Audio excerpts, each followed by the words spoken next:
She's a doctor. Hi, I'm Dr. Dovec, and she's a dietitian. Hey, I'm Hannah Schuyler, and together we are the Doctor-Dietitian Collab. It's been so long since we've said that. No, but it feels so good. We're back. And today we have Dr. Diana Lane on the podcast for season 2. Season 2. Can you believe it's been 1 year since our first episode? I know. Happy anniversary. Happy anniversary. I guess it would be a podversary. Something like that. Yeah, something. Whatever. But we're hip podcasters now. Yes, we we're can say super that hip. in season 2. Yeah. Well, welcome, Dr. Lane.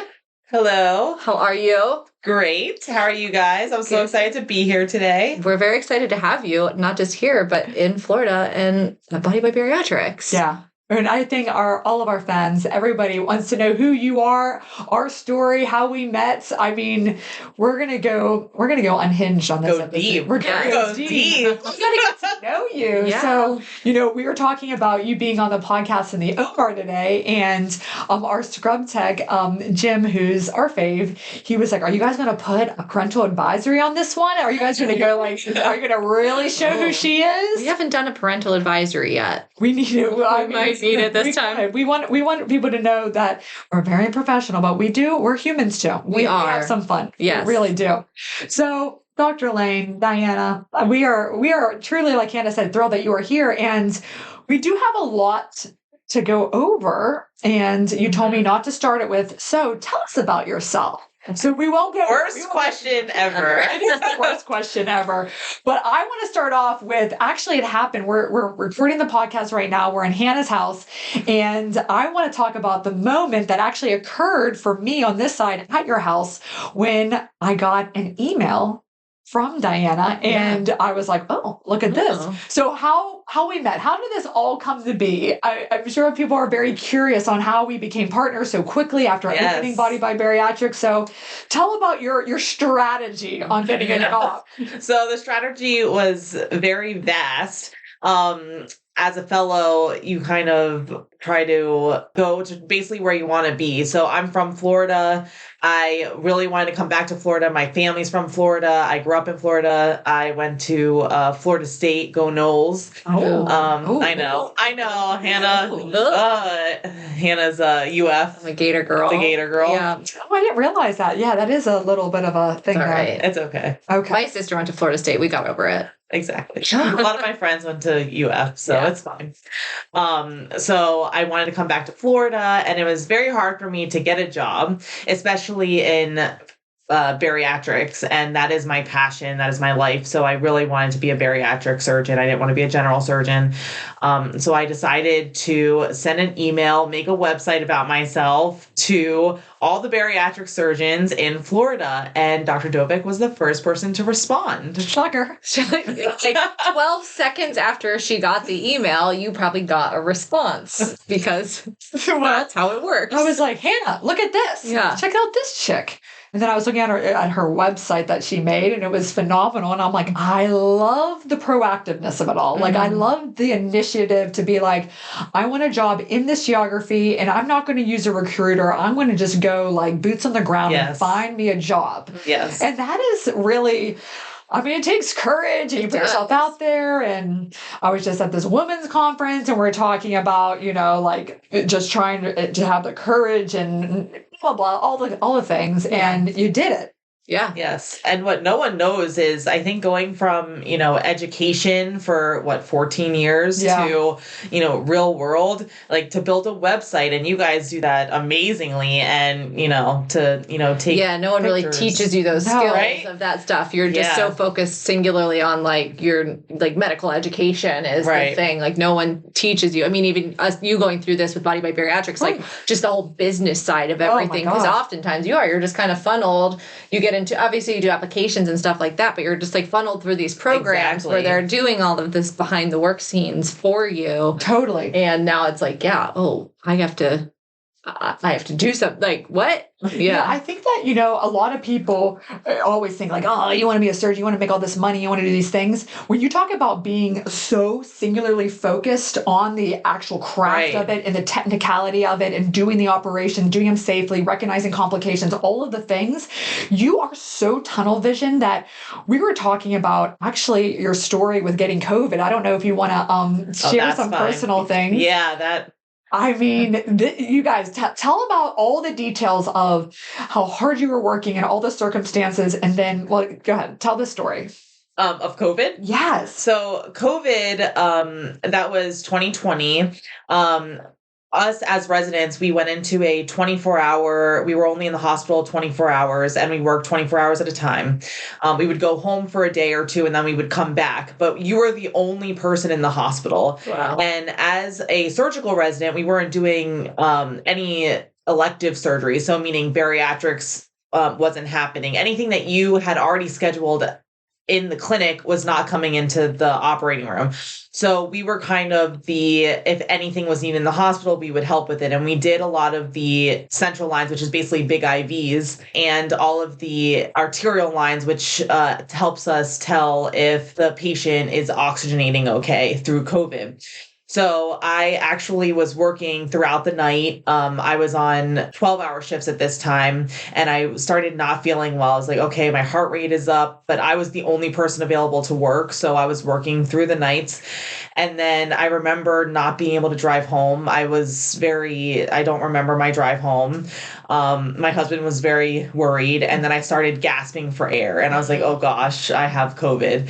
And then I woke up, my husband woke me up, I put an O2 oxygen on me, and it said that I was saturating 75%, I think it was.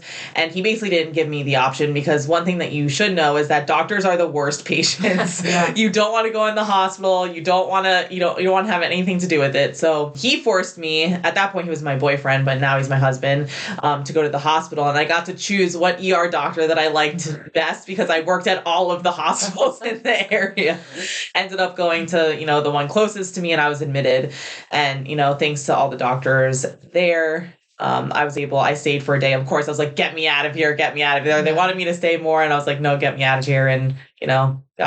I mean, that's frightening. You're so sick that but you're like, but I'm the only one that can do the shift. Like, there's no, like, I'm just gonna, I'm gonna call phone it in. It's not like a normal job where you're like, oh, I'm calling in sick. And you're like, There's no one. We already had 3 people out from COVID. You were the one on the night shifts. Everyone else, there was 4 hospitals that we covered. There just wasn't enough people. Wow. And, it's this intense life. I don't know why we think, but we're obsessed, and we're obsessed with it, and it's exactly, it's hard to describe. So you develop, as a lot of the whole thing is you go to high school, and you grew up in Florida. Yes, I went to, a lot of people actually know St. Thomas Aquinas.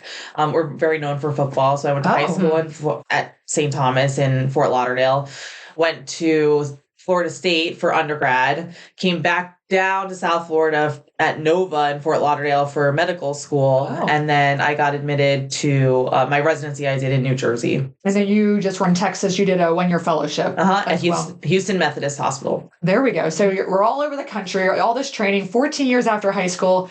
And here we are, you're already doing cases too. Love it. I know. She's hitting the ground running here. Like people are like, on social media, like, I want Dr. Lane. I'm like, all right, well, go. Like, please. I know. Seeing new patients, operating, phenomenally skilled surgeon. And that was one of the things that really attracted me to you, was seeing on your website that you sent, she had OR. It was just a 1-page landing page. It wasn't, multiple tabs, but got the job done and told about her. And then it had 2 videos of her operating. And I know like Hannah and some other people in her office, and my husband, and who's like involved in this whole thing, they're all like leaning in like, so how is she? Like, yeah. What do you think? No, I remember that was like one of the first things you did say. You were like, oh my God, I got this. Look at her website. Her suturing is amazing, or something like that. I was like, I mean, yeah, it looks great. Like, I'm like, this is very, very good. Yeah. So I even spoke to her program director. I'm like, is that her? Yeah, it's her. And I'm like, okay, great. And I said, is this is laparoscopic and this is her skills? Cause this is it's a challenging skill set. It takes forever to learn. And there's this horrible learning curve. I'm like, okay, so she's already like completely proficient at like all of this stuff. And it's like, absolutely, she can do this on her own. She's been doing cases. She's like killing it. And I'm like, all right, well, let's go. Super exciting. Yeah, so that is awesome. So you come, you move back to your home state here in Florida, and you talked about your boyfriend, now husband, and tell a little bit about why you needed to be in specific areas of what he does and how your kind of life is passing in the night kind of relationship that you guys have. So, fun fact, me and my husband actually lived apart for the first year of marriage because he is a pilot, and he was based out of Philadelphia, which is where I had residency. And so now we were super fortunate that he now is based out of Orlando. And it was one of the only places in Florida that had a base. He flies for Frontier. So shout out to, Michael Lane, if you're ever on Frontier Airlines. Yeah. And we were super excited because he can be home at night and I can see him and we're not living 2 weeks apart every month. So that is awesome. Exciting. And hopefully in a couple years I will have kids and I need my family to take care of them. So. Yeah. It's so great that I met your mom and she's awesome and she's an entrepreneur herself, and your father, and I met your brother, and I haven't met your sister yet though. So hopefully she's listening. She'll be coming up soon. Okay, she's an accountant. Oh, yeah. Okay, very good. And your brother's in marketing. Yes. And then your father owns funeral homes. Yep. And your mother's owns a dress shop. Yep. And then I'm the only doctor, so I don't know how we got here, but we're here. Yeah, so I know it's hard when people are like, how'd you get into this? Like, why bariatrics? And that is a hard question, but do you remember a moment that maybe you didn't know, like right out of the gate, you wanted to be bariatrics? Because that's later. Mm-hmm. But what made you decide, like, I like medicine, I want to think about going into medical school? Like, was there a moment or like a compilation of events? Yeah, so my brother actually almost died when he was born, and I was 6 years old at the time. And I remember I wanted to be a neonatologist. Fast forward, didn't really like pediatrics, loved the patients, but pediatrics just wasn't my thing. And then I realized I did a trauma rotation, and I loved surgery. I was like, I can fix everyone. This is like right in front of me. It's very fixable. So I decided to do surgery. It was very last minute. And then bariatrics is a whole nother story. I just remember my residency program was very prevalent in the area for bariatrics. And I remember all of my bariatric surgeons were males. One of them was, a little bit more, was overweight, but everyone was like skinny. They didn't really know they were males. And I was like, and my family is all battles with obesity. And my mom had gotten actually a bypass. And I just remember, how can you tell all these people if you have just to not eat? Mm-hmm. And it was very impersonal. And I wanted to, really help because I've struggled with obesity my entire life. And I felt like I could really help the patients and just to be able to identify with them. Oh, yeah. Yeah, having that relatability can really make a big difference. I mean, yeah, I think we get that question a lot too. It's like, well, have you had surgery? And it's like, we haven't. But we see the patients, and I think too, as women, like exactly. A lot of men just don't get it. And we've seen our mothers, we've seen our aunts and uncles, we've seen our friends, we've seen more people struggle with it, I think. And I just don't know that everybody sees the struggle that it is. Mm-hmm. People don't get it. They just don't. They don't really even get the specialty. They don't get the surgery. Right. We were talking about this earlier today too. Yeah. I met some people, and they're just so. We know that society's reference point for it. There's very few TV shows, right? But now it's turning to gain popularity and a little bit more normalized. And that's what we're here to do. We're trying to normalize bariatric surgery and popularize it. And you coming out here right out of the gates, like on your website again. That I got my magnifying glass out. I read every word of it, looked at every video and everything. You put right out there. I have my own personal weight struggles and. Just that, I don't know, just like you get it, and I can tell you get it. And I think that you're going to just be such an asset to our program, to our patients. And just the whole specialty. Absolutely. But I wanted to take it back to you saying about like all the people that you saw throughout this training were male. And just, being a female in a very male dominated space, we talk on our podcast about just our own personal, man, we want to inspire others, but like, how do you like decide, oh, I really like surgery? Like, was there a moment when you're like, oh God, like, I don't really want to do this? Or and did you ever have any like struggles or stories where like some of these attendings said something to you that was just like, that was unnecessary, or like any moments like that? There were a lot of moments, I wouldn't say a lot, but there were some moments where if I was too forward or say the same thing that my male counterpart did, and they're like, well, Diana, you're too loud and straightforward. And I'm like, well, yeah. My counterpart said the same thing and they didn't get in trouble. So why am I getting in trouble? It's just kind of that kind of dynamic. I think people see females as a lot more, laid back, take the back seat. They're very, passive. Passive. Yes, passive. So when they see someone that's, in your face, a go-getter, saying exactly, what we need to do, it kind of throws some people off. But other than that, I was very fortunate that, as a female, I was very welcomed into the group, and I didn't really have that much, male versus female, but that was the main thing that I saw. They just weren't used to me. I know. Giving it straight. Direct. Very direct. Well, and it is. It's when you look at what people say is like good qualities in men, but they're bad qualities in women. Like in a man, you'd be called like assertive, but in, as a woman, you're called like bossy or, exactly. And just like the different words that we use to describe that. And I know you've experienced that a lot, Dr. Dovec, with, just in previous things where it is, it's the two. You're too much. You're too loud. You're too tall. You're too blonde. You're too, dominant, you're too forward or whatever. And it's like, just stop calling me too anything. Too much compared to what? Like, yes. And if I'm too much, go find less. Like, that's exactly how the internet said that. But like, it's true. It's like, well, I don't know what you want from me because I'm not going to change it for you because you have this expectation that I should be meek and timid. Yeah. Like, but what's great is that I got here. So the thing is that I would never, do anything differently because I got to, this is my dream. This is what I've always wanted to do. Yeah. I'm here. So I would never, be sorry for anything. No. Be unapologetic. We love it. Unapologetic. Yeah. Are you excited to move into private practice after being in this like huge, like big hospital systems for so long? Yeah. How is this adjustment? Yeah.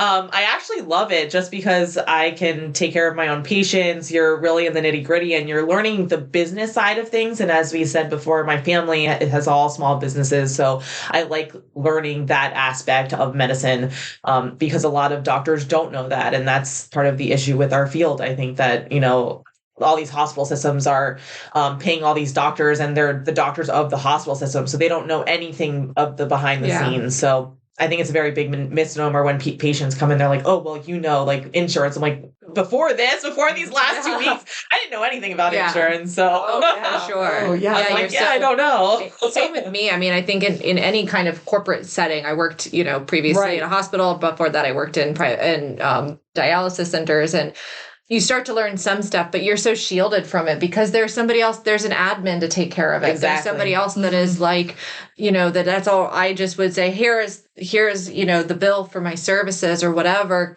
just take care of it. And now it's like, no, we got to figure that out ourselves. And, being only, 5 months old. I know. Like, actually, we just hit our 5 month month-iversary. Month-iversary. Yeah. So I think, it has been learning, and I think it's, being young too, I think it's really cool to be coming into this and like just stepping out of that like system of, just feeling like controlled. It's so different mindset of there's the resident, fellow, trainee, academic. I have to do research and papers and sometimes I'm like, record this, or this makes a killer video to present at our national conferences. And this is an amazing case or thought, or like, let's like make it evidence-based. And like, we do a lot of same-day discharges and we want to make sure we're doing it safe. And so there's still that component, but it's now there's a lot more autonomy. You have a brand and you have a voice, and I want you on social media and I want you connecting with the patients where they are. Exactly. And that develops these intimate relationships that are really hard to achieve in when you're hospital employed, I feel like. Oh, definitely. Especially if you're academic, because they want it to be like the Mayo Clinic. And there's like a bunch of faceless, kind of no-named doctors. Like if you were like, who's come out of like Mayo or Cleveland Clinic? And there's like, kind of hard to know like who's the heads there because they want to keep it that way. Exactly. Like, it's very just like white coat. Like, I mean, obviously you have the prestige and everything, but when you tell someone you're there, like, oh, I'm the chief of surgery at Mayo Clinic. Like, obviously, I would be impressed by that, but I couldn't tell you who that person is. Exactly. I mean, I don't know anywhere what that would be, but I know. But you know what I mean. Like, yeah, I think it is. It's you're more faceless, nameless. I know. Kind of could replace you, swap two people out, and no one would have any the wiser.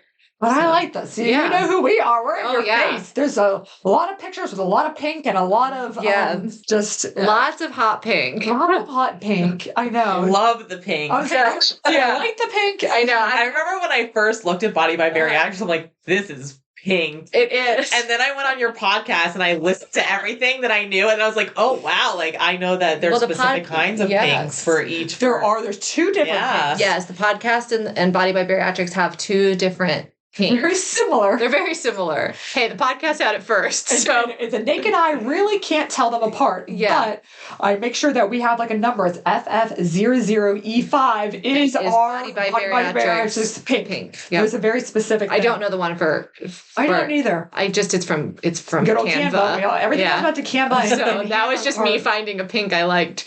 Honestly, sometimes I'll go and like use the little dropper tool. Oh, I know. If you find one that you like, then you just pull it. So very scientific selection. We got Chief of Canva in the house. Yeah, right. Schuyler, RD.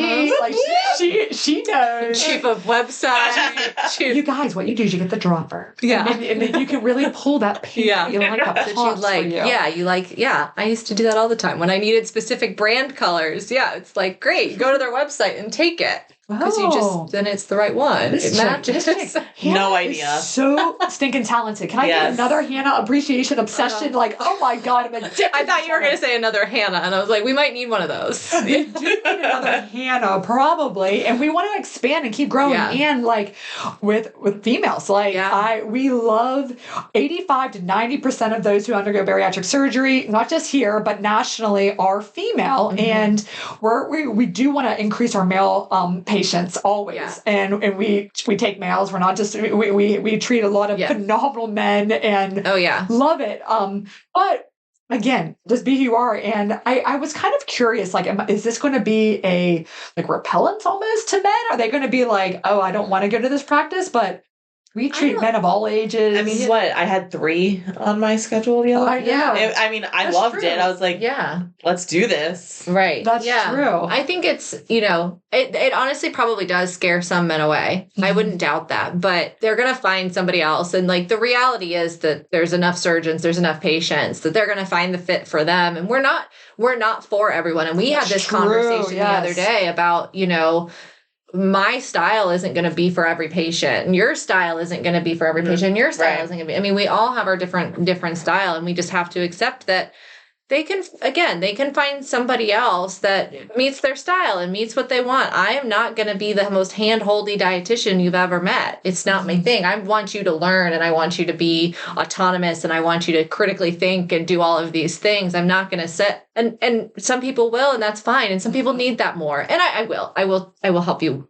with whatever you need. I'm not trying to say I won't, but I think there's a lot of people who love that very nurturing and thing, and that's great. And it's same with our practice. Like it's just, we're going to be for some people. We're not going to be for others. Not everyone wants to listen to us chat about God knows what on a podcast every week, or now coming back to hopefully every week, guys. Yeah. No, we're doing it. Yeah. We're doing it. We're putting it out here, guys. We're going to come back weekly. Yeah. Until we're like, okay, season 3 will be the next time. Yeah. So there'll be another 4-month hiatus. I know, but that we won't tell anyone about. Yeah. It's like, oh yeah. Was it 4 months? Probably about. Oh God. I mean, it was like good. Right after we opened, we kind of. I know. Well, guys, we did get a big business off the ground. Yeah. We had to get this thing going, but here. How many surgeries have you done now? I think like 200. We hit 200 already? I think so. Wow. And for all the listeners, that is insane. Yeah. That's amazing. Yeah, for a tired. 5-month-old business. Yeah, mommy's tired, but all the mommies are tired because you're like, I mean, Hannah's killing it on nutrition, and she also is our chief IT and website and Canva and podcast and editor, and like, I mean, we're just like scrappy, and that's the thing. We are like a boutique kind of practice because you text us, we say it's us, we are texting you back. You know, it's all us. Yeah, it is. It is all us. How do you feel with Diana coming on board? Do you think you're going to get a little less busy? Do you think that's going to be okay for you? I mean, obviously, we know we have people to see. And I think it's going to be.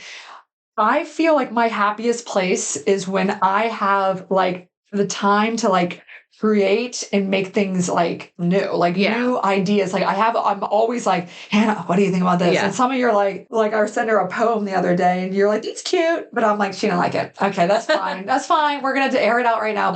And then like, or, that's silliness, but just like other ways to like make this better and not just be like, well, this is how I've done it for the last 10 years, like constantly, almost exhaustingly, like redefining how this looks and what works and what doesn't work. And just like what people like and the experience and all the things. And I think that Diana is undeniably going to afford me more of that opportunity. We have 2024 is going to be undoubtedly like, I mean, when you think about pinnacles and we talk about like what are you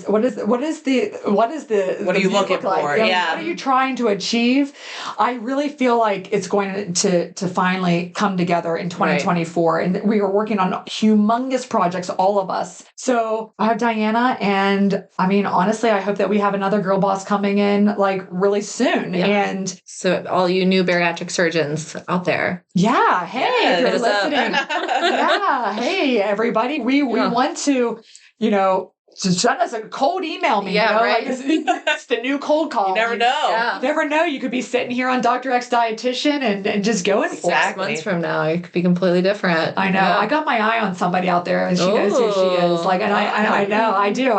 I am also a deep stalker. Like I go down like rabbit holes. It's a little creepy. I am creepy. It's fine though. I know. Like with the patients, I'm like, oh my god, is your dog okay? I saw that, and it was like, oh, how did you know that? I'm like, don't worry about it. Like, I don't know. I know. And then like, this is so random. I was talking to a patient the other day, and I talked to him initially, and then I was talking to him for his final consultation and before surgery, and I was going to ask you this, and then in the background, just periodically you heard the beep. I'm like, you have not fixed your smoke detector. Oh my gosh, yes. You were saying. I was sitting next to you. I was like, gosh. She giggled. He was like, no, I haven't. I'm like, how do you sleep at night? I couldn't. No. I know I'm going off on a tangent. Now we're talking about smoke detectors and the beep. And this is the personalized service you get, y'all. Yeah. We will also remind you to change your smoke detector batteries. I'm worried about you. Yeah. I'm worried about you, sir. I need you to. I'm worried about their mental health, because if you can stand that. That's intense. I can't. It beeps once, and I will take the thing off the wall and unplug it until if I don't have battery. I mean, we bought like a 10-pack of batteries so that if it happens, I'm ready. Absolutely. That's the one thing that I would be at the ready, or actually I'll be like, Aaron! Like, poor Aaron. Oh, there's always a lot of ladder. Oh gosh, Aaron, just fix it, make it stop, or like, do, please charge Roomba. You're like, no! That's another one. Like, that is just like, gosh. Yeah. This is insane. Okay. So I want to play a game. Okay. I didn't from 180. I don't even know what happened, but it just popped in my mind, and I'm like, I want to go here. I want to ask a series, and Hannah, you got to participate. Okay. Of rapid fire questions to Diana to really get to know her with just a few words answers to each one, and then we go to a next totally random question. No about thoughts, just vibes. Oh gosh. Yeah, no thoughts. Now just I'm nervous. Vibes. Oh my gosh. You were nervous when we started the podcast, but now you see, I'm like, listen, you're like, what are we going to talk about? Don't worry about it. I don't even know what we're going to talk about. But the thing is, I could talk for hours to you. Like, don't worry. And Hannah, she adds. We got it. All right, let's go. I'm ready. All right. So, do you have any pets? Yes. Sadie is a dog from Puerto Rico, and Obi is a cat that I got 12 years ago. Oh. Wow. Is Obi going to live with us much longer, you think? Stop. I hope so. Yeah. Oh, is that terrible? Yeah, cats can live to be like 16, 17. Yeah, very old. Oh, he looks like a kitten. Is so he hopefully, no. He's like very skinny. Tiny. He's tiny. He's a tiny. I need to come meet Obi. Okay. Do you have one for her?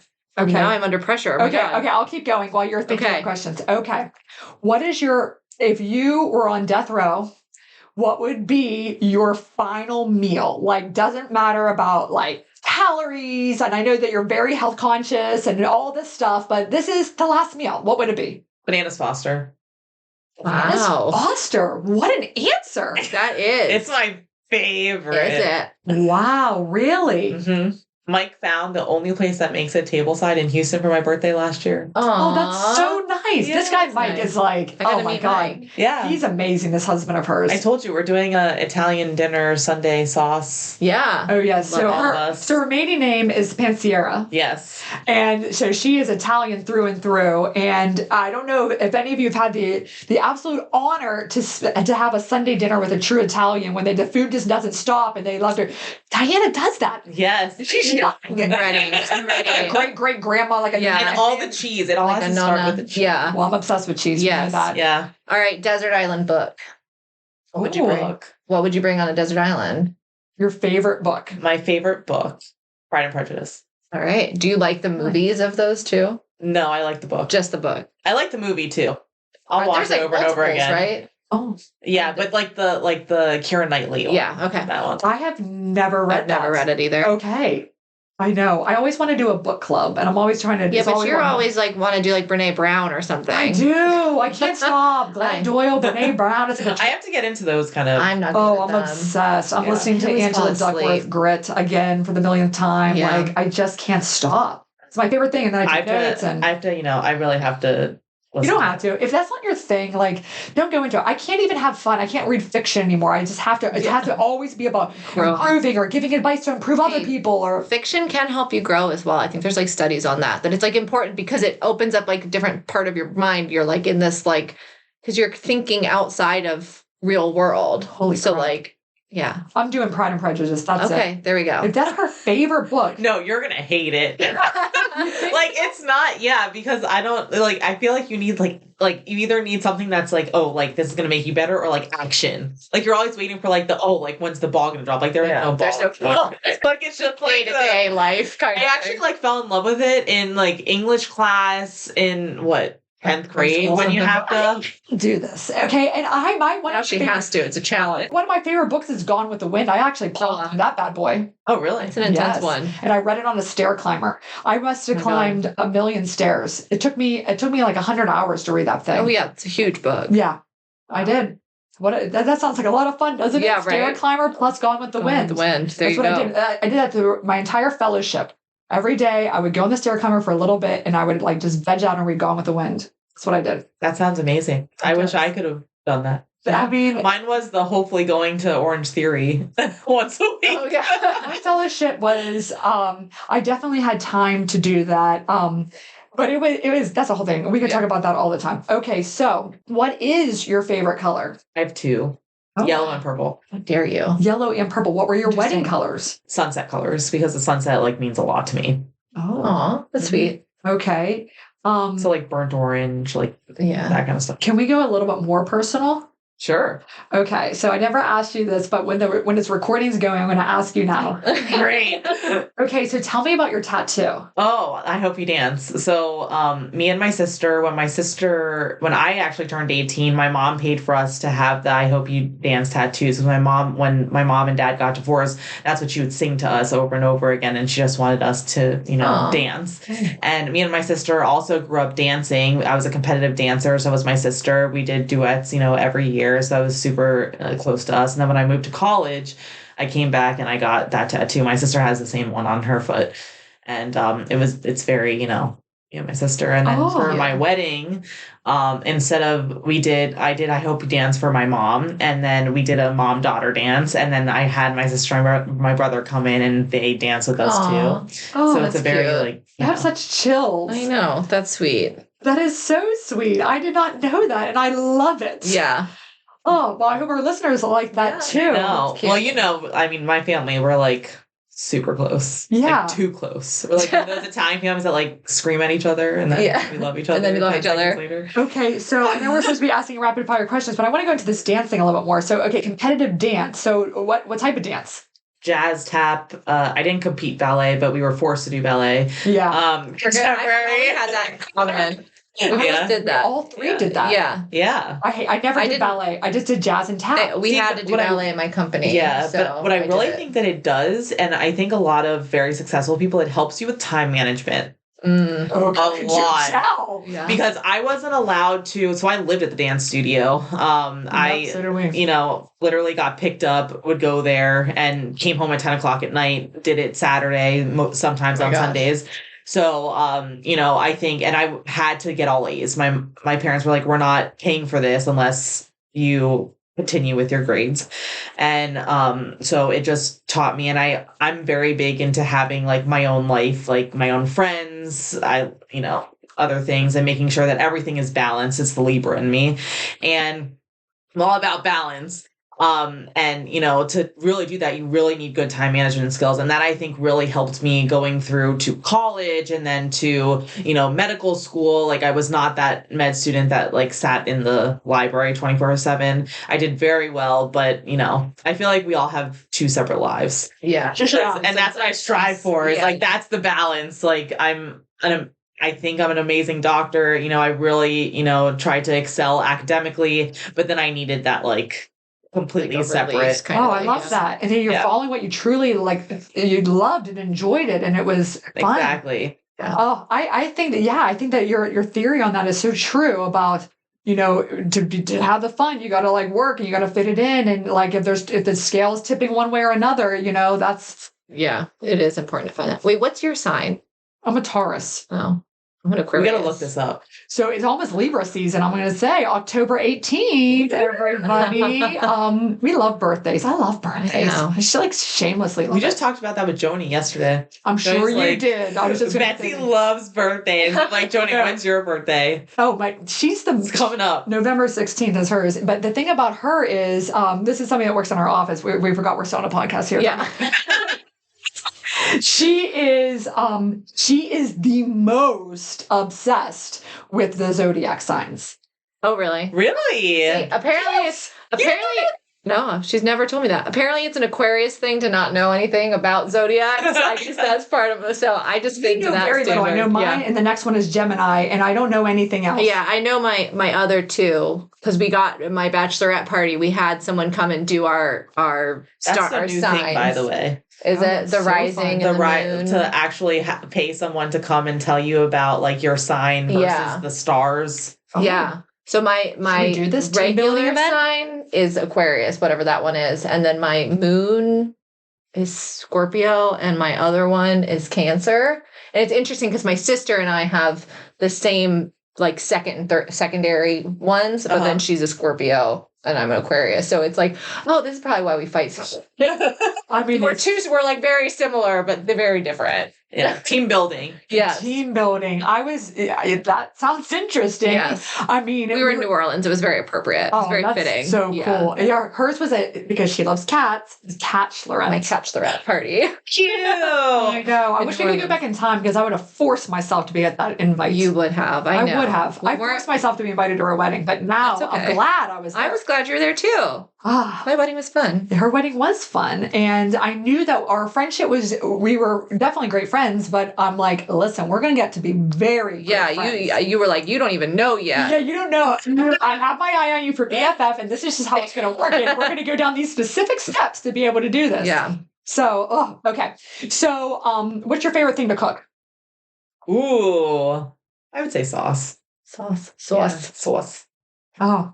He's from Florida, though. Sauce. Okay. Yeah, you can still have that accent in South Florida. Oh, you can? Okay. Yeah. It's like Jersey, right? I mean, yeah, but my family's from New York, so. Yeah, South Florida, basically, like half of it is like Jersey and New York. Yeah. Okay. Yeah. Okay, and so your husband's a pilot. What's your favorite place you've ever visited?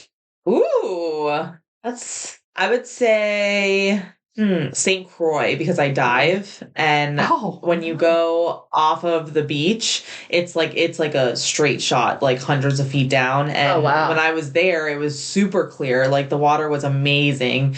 And fun fact, I actually want to be a marine biologist. Didn't we all? Is that maybe it's a Florida kid? It might be a Florida thing. I swear at some point everyone I knew wanted to be a marine biologist. Yeah, I mean, I know a lot of people who said it because it sounds like, whoa, it's almost like I want to be a rocket scientist. Yeah. Or a brain surgeon, aka bariatric surgeon. Yeah. You know, that's what we wanted to do. Yeah. Oh my gosh. Okay, do you have any other questions for her? No, I was gonna ask, that was gonna be my other question, would be like, what would your travel destination, like dream goal? Yeah, where do you want to go? Bora Bora. I know. That's my answer too. Yeah. Yeah. I want to be in like that hut in the middle of nowhere. Yes. Yeah. That visual. Although they have some like, it looks like sandals in Jamaica that look like that, but I'm like the in a heart, please. Yeah. Right? That's that one? It's in a heart. I get the sandals one. Yeah. But there are a lot of other places. There are other places that do like the overwater cabana. But I don't think I can. So I think being a surgeon, you always have to like be doing something because we're used to working hundreds of hours a week. And so my husband went to me and he's like, Diana, you're only gonna be able to do this for like 2 days. Like there's nothing else to do. You're not gonna be able to relax more than that. I know. I would be excellent at vacation. I'd be so good at it. I'm like basically Ken. Like my job could be beach. Oh, Ken coming out. Yeah. Huh? Okay. I love that. I wasn't expecting that twist and turn. Yeah. So when you go on vacation, you would prefer like a European, let's go here, sightsee, run around, or would you prefer like just laying very, very still on the beach with a book or just closing your eyes and... So my perfect vacation in the middle. So I really like to relax, but also not have anything planned and just like walk around the city. And that's kind of what we did when I went to Italy. Like walk around, nothing was planned. Like you meet new people, you go like to the bars, like, and you just go and like meet everyone. And that's kind of but then also I'm a history nerd. So I have to. You have to get that. I have to get that fixed. Rome, so like you can't not. Right, you can't not like the Colosseum. It's literally impossible to not get history while you're exactly. So like something, but I don't need to go to like every single church. Yes, like that kind of situation. Your neck starts to hurt from looking up at all the ceilings. It's gorgeous. Don't get me wrong. Yeah, but I'm like, wow, look at this. Yeah. I like to just veg out with Hannah. Yeah, I really do. I actually like when we did our honeymoon, I had a hard time relaxing. Because I wanted to be like, go. We were in Rome too. So it was just like, I wanted to go because I was like, we're here. I kind of want to take advantage of it. But if then I'm in Rome, I'm moving. Yeah. But I could also do like a beach. I'd rather a beach though. Yeah. When I went to Sorrento, we went to the beach. I'm like, we're going to the beach. Yeah. I'm laying here for 3 hours. Right. Okay. Morning person, night person. I used to be a night person, but thank you to surgery, I am now a morning person. Do you feel like that's where you're your best though? Yes, 100%. Really? I can do everything in the morning. I do my chores in the morning, laundry. Like if I'm not working, then like I know that before 2 is my best time. After 2, I'm not getting anything done. Wow. I mean, I'm like that too, but she's more of a night person. Yeah. So I've had to adjust when I want to work with Hannah. I'm like, all right, I'm going to like. We definitely had some late nights for me. Yeah, for sure. Well, I was also working. Yeah. So that was just that was also busy. That was also the busy during the day. She was busy, and so then I couldn't get her until the night. But I tend to be more the opposite of like I can if I get up and get started on something, sometimes that's really the best thing for me. But a lot of times I'll get that like burst of like, all right, let's do this, like 2:30. I'm like, all right, let's knock some stuff out. Let's do it. Mine's like eyes open, 6:55, 7 o'clock, I'm out. Oh, I like it even earlier. I love it when it's still dark out, everyone's asleep, and you feel like you're like cheating the world because you're like in there doing this stuff. You know, while everyone else is like lazy. Oh, they're sleeping. Yeah. Speaking of, how many hours do you sleep at night? What's perfect? 9. Okay, I'm a big sleeper too. Yeah. I know. I don't get it during the week, and then I hibernate, and we all know this, and it's just, you know. Yeah. I'm like one of those weirdos that know exactly, like I will wake up 9 hours. Wow. To like the dot. It's impressive. Yeah, I think that's like 8 now. I've gotten better. Yeah. I mean, we all know we need to sleep, you guys. Yeah. Like we absolutely do. Well, because you go, and then you just collapse. I mean, at some point you're like, all right. I can't do this anymore. No. I can't do this. For sure. Any other questions? Oh my gosh. Let me think. I had like a million that were coming to me, and then we get off on tangents and I'm like, shocking. I went, what's your favorite thing to work out? What's your favorite, what's your fitness routine? Orange Theory. So I like the fact that I don't have to choose, that I have to make one choice, and that is to get there. To go to class. I have to get there, and then you just burn it out, and then you feel great after. Can you run? No. Okay. So can you do the asthma and walk? The asthma after COVID has really killed that. But I do walk run, but Orange Theory lets you walk. Okay, I didn't know that. I've never done Orange Theory because I'm like, I can't run. No, it lets you walk. You walk on an incline. You can also do walk run. You row, and then you do like lift weights for half the time too. So it gets your It does both. It does both. Yeah. Strength and cardio. We should do a class together then. Let's do it. Oh my gosh. Body by Bariatrics goes to Orange Theory. We're going to I want to see you golf again. Enough. Oh my gosh. But I am taking up tennis. Yeah. That's new in season 2 because I just started this. Yeah. And now I'm totally obsessed. Because I do want to come play with you sometime. That'd be fun. I would love that. I haven't played in years. Oh, good. So we'll be about the same. You'll probably be better than me. Oh, I don't think so. Yeah. I don't know. I'm very dedicated. I know you are. I mean, I put it on my schedule. That's the one thing I'm like, guys, is if I didn't do that, I would just, you would never stop. I would just work. Yeah. So I have my one thing a week. I was like, all right, I'm doing tennis at this time. Yeah. Like, you really got to have a significant issue if I'm going to talk to you during that 1 hour. My gosh, how dare you? How dare I? I know. I'm like, I'll get back to you on a Sunday night. Don't worry. I'll get you at some point. But not during my tennis time. So I'm not going to even tell anybody when it is because you guys will try to bother me and I'm not letting it happen. No. I'm going to do me on that. Yeah. Well, Diana, any closing thoughts, anything for the people? The people of Dr. X Dietitian. I'm so excited to be here. I'm living, my dream. So if you guys have any questions, please reach out. Yeah. And Diana is Dr. Lane is accepting new patients. Yes. We are completely virtual. So she's seeing new patients, finals. She does sleep. She does gastric bypasses. She does revisions. She did extensive work. It's called foregut surgery, which is up in our turf. So hiatal hernias, paraesophageal hernias, conversions of sleeves, the bypass, taking out bands, all the fun tricks. All the things. She does all the things. All bariatrics, the things. Bariatric. Laparoscopic, minimally invasive surgical techniques, excellent clinician. And obviously you could hear it here. Like, she sounds cool. Yeah. I'm like, I didn't know that about you. I'm like, I like this. I know. She's a diver. She's a dancer. I know. When we met, we had our interview kind of just meeting. Right. And we found there were 7 things we realized we had in common. It was so funny. It was so much. Even down to the fact that both of our weddings were impacted by hurricanes. Exactly. In the same year. All of this stuff. It was so funny. It was are we the same? I know. You guys even knew mutual people, right? Yeah, because I had friends in college that went to St. Thomas. So Florida's a very tight knit. It can be, yeah. You can find that in common. So a friend of mine who's a doctor now is she went to UF though, and wow, yeah.